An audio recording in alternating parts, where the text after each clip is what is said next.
Hi everyone, this is Terry. Well, today I'm going to answer some questions for members of my Facebook group, Just Stitching with a Brother Luminaire. If you're not a member of that group, I hope you'll join us.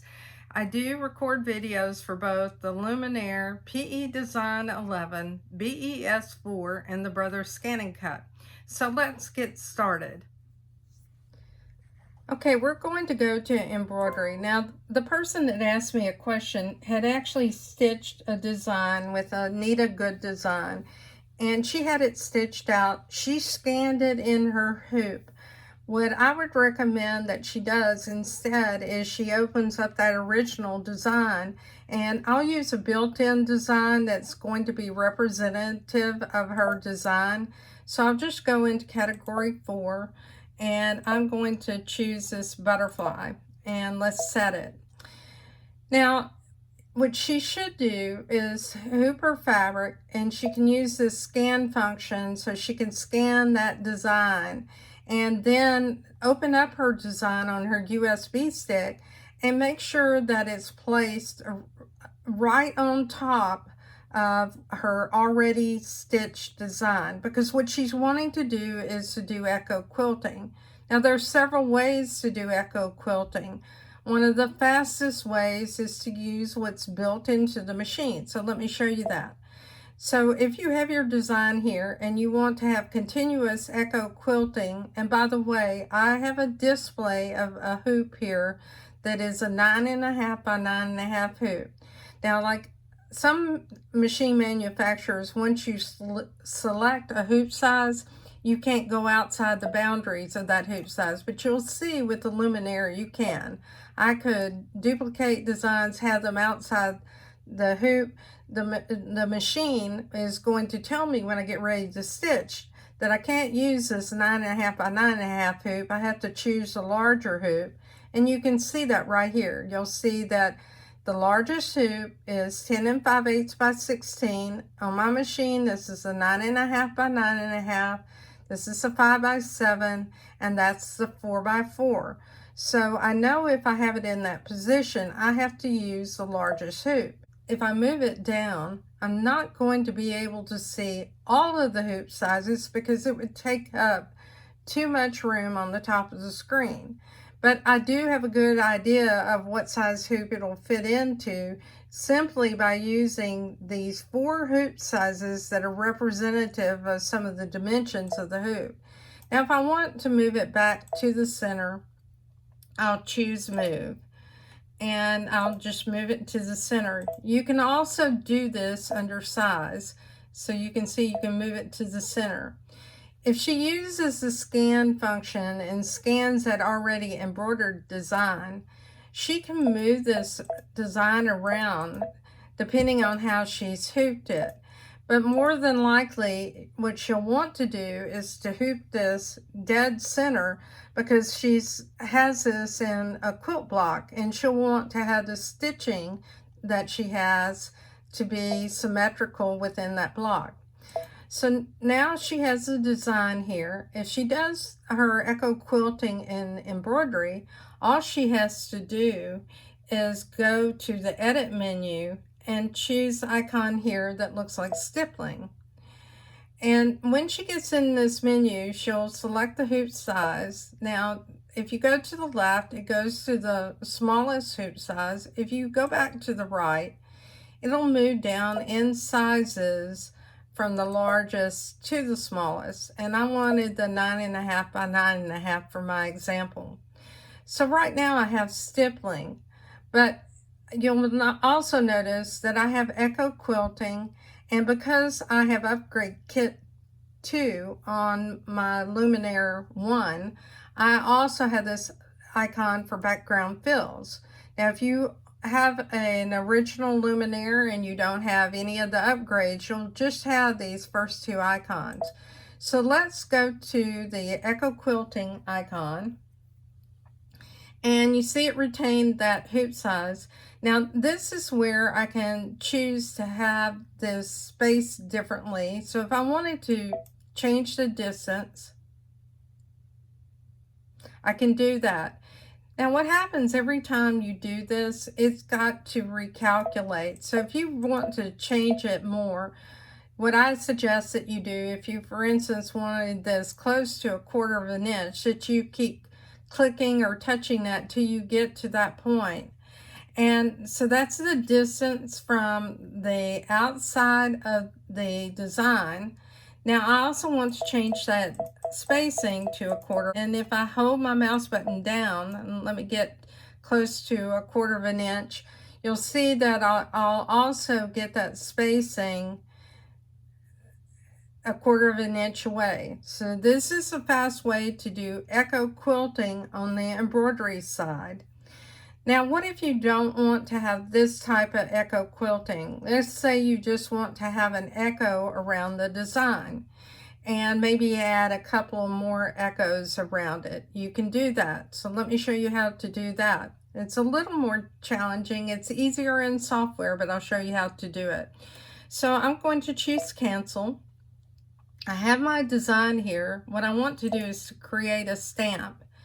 And with that stamp, and let me choose cancel. I want to make sure you understand that what I did is I selected edit. So anytime you selected something, it turns blue on the background. So I'm now going to choose the stamp, and you can see how close this stamp is. Now if I echoed around this, I'd have some pretty tight corners. So I'm going to choose to have the distance a little bit farther around these antennae, so that I have nicer lines. And what I like to do is to move it completely to the outside of that design, and you can see that now.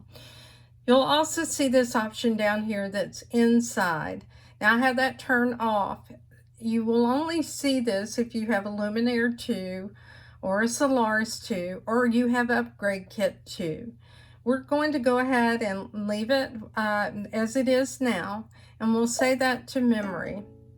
Now once we save this to memory, we can recall this from my design center. So in the case of the person that was wanting to create this outline around her designs, what she can do is create this stamp, and what she can do is create outlines around it. Now, what I'm going to do is I'm going to just jump over to my design center, because I'm going to assume that what she did is she scanned it in her hoop. The reason I'm saying that is normally what I would do is choose add, but what I'll do is I'll just go to home and I'll choose it's okay to cancel this design. I'll go to my design center. Now what I want to do is, first of all, I'm going to choose to have a double running stitch, and I want to make it red. I typically choose to have something that's a darker color so that I can see it against the screen. I'm also going to go in and I'm going to select the hoop size that I'm going to use to stitch this, or the block size. I want to have a 9.5 by 9.5. Now this is an embroidery area, so what this does is gives you the outer dimension for something if you're going to add a fill. Let's just choose OK.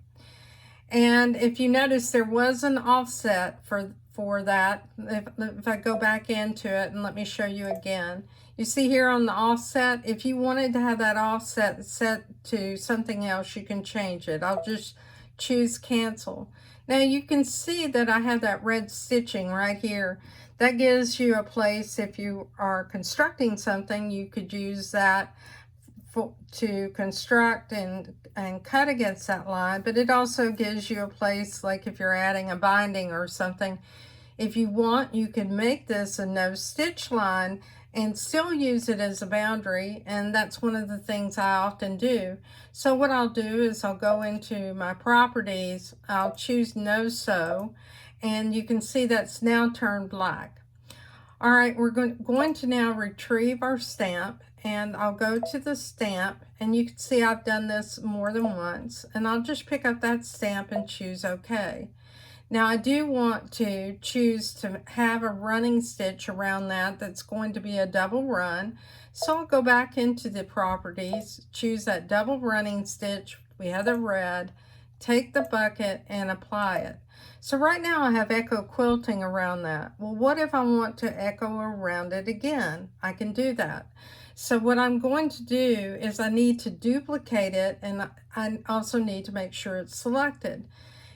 If you want to, you can go down to selection, and because I have a Luminaire 2 essentially because of the upgrades, I like to use this selection tool here that allows me to select it by just taking this pencil and touching that pencil. If I wasn't using a mouse, I can do that by taking my pen, for instance. Let me click off of it. Let's close. And let me show you how I can do that. So I'll go in, select it, and touch it again, and you can see that it selected it. Now to copy it, I want to duplicate. That's right here. And I also want to move that back to the center. So I'll go to size and move it to the center. Now it is selected. I'll go ahead and make that larger, and I can make it larger proportionally, and let's do that, and get it to the distance that I want. If I find that I need to stretch it a little bit because I want to have my distance more or less equidistant, I'm more or less eyeballing this and making it something that's appealing to me. And I can also move it up, as you can see that I'm doing here with the arrows to refine it. If I want to bring it in closer on the sides, what I need to do is to choose this icon here, and I can bring it in closer on the sides so that it looks like it's more or less equidistant around. I think you get the general idea. I'm not going to spend too much time on that because you can refine it to something that's appealing to you. Now I'll choose OK. Okay, now I have this selected, and what I want to do is paste in another one. So I'll go ahead and choose paste, and I moved it down to the bottom. I moved that myself prior because I made a mistake. Yours will probably come in a different position. And I get it more or less right over the other design that I have. And now what I'm going to do is I want to go back to size, and I want to make that one larger. So I do that. I make it larger, and I won't go through, resizing it and that, but you'll get the general idea. And let's say that's all I can really get into this hooping, which it basically is all that I can get into that hooping. But let's make it a little bit smaller from top to bottom and from the sides. And we'll go with this. Now, if I want to add a fill on the outside of this, I can do that. All I have to do, I'll choose OK. I need to deselect that, so click somewhere else on the screen so you don't have that selected. Now remember, we've created this external boundary here. So now I'm going to add some stippling, or I could add a background fill to this background. I think I'll choose to add some stippling. So I'll go into this region fill, select stippling. I'll choose this green so you can see it and choose OK. Now let's take the bucket and apply it. So now I have stippling, I have echo quilting. Let's go to next. When we go to next, one of the first things that I can tell it is how far I want my stippling to be as far as distance apart from the stipple design. And I want to increase this. I personally don't care for an extremely tight stipple. I call it bulletproof. And for me, in the case of doing this, it's easier for me to do this whenever I'm doing it in millimeters. So let's go back and let's change this to millimeters and choose OK.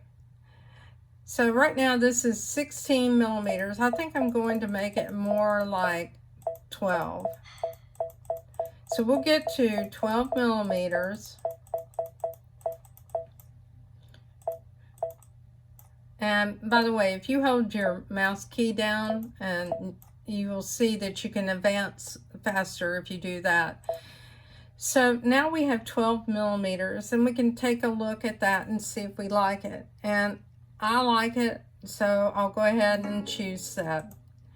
So this is the way that you can create the echo quilting around a design if you choose to use a stamp in my design center, and you can fill in within a perimeter a background fill. I hope that answers the one question that was asked. Now let's go back and let's look at one other thing. We're going to go back to home, and we'll clear this.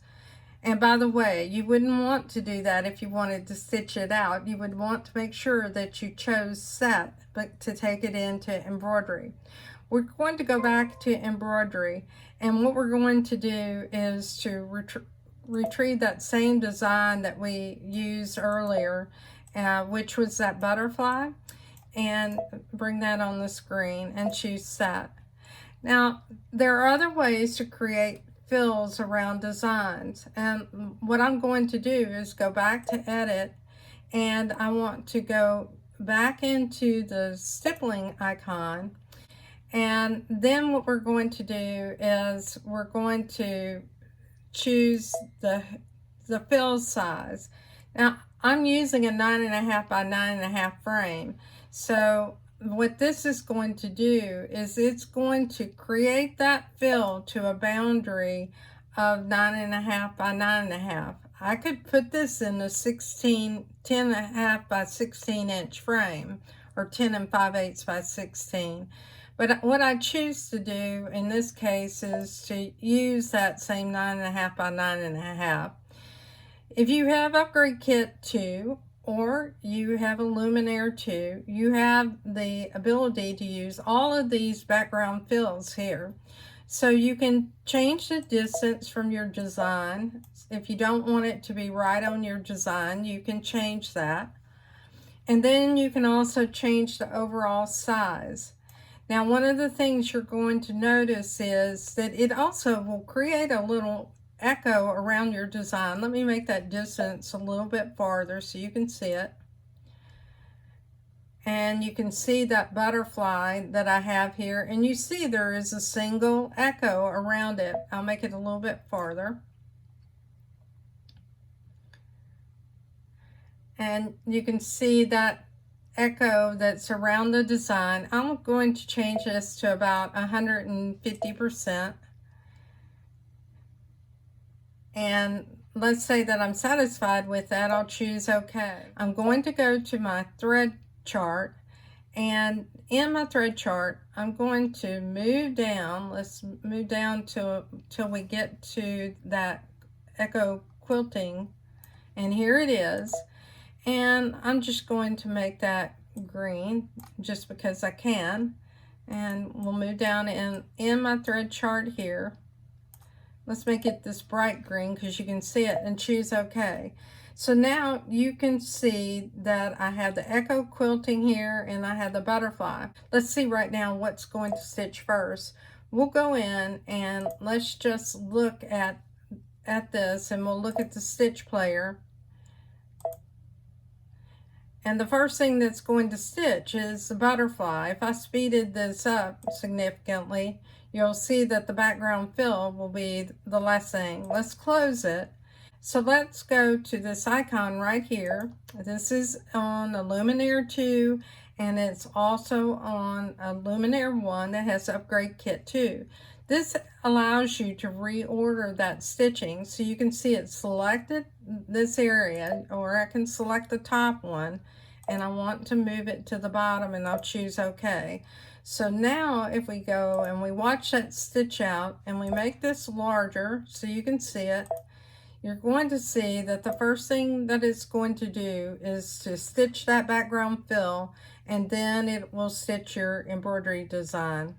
I'm Terry Maffitt. I hope this video was helpful to you. If you liked it, please join me in my Facebook group, Just Stitching with a Brother Luminaire, and also subscribe. Use that subscribe button on YouTube. Thank you for your time today, as always.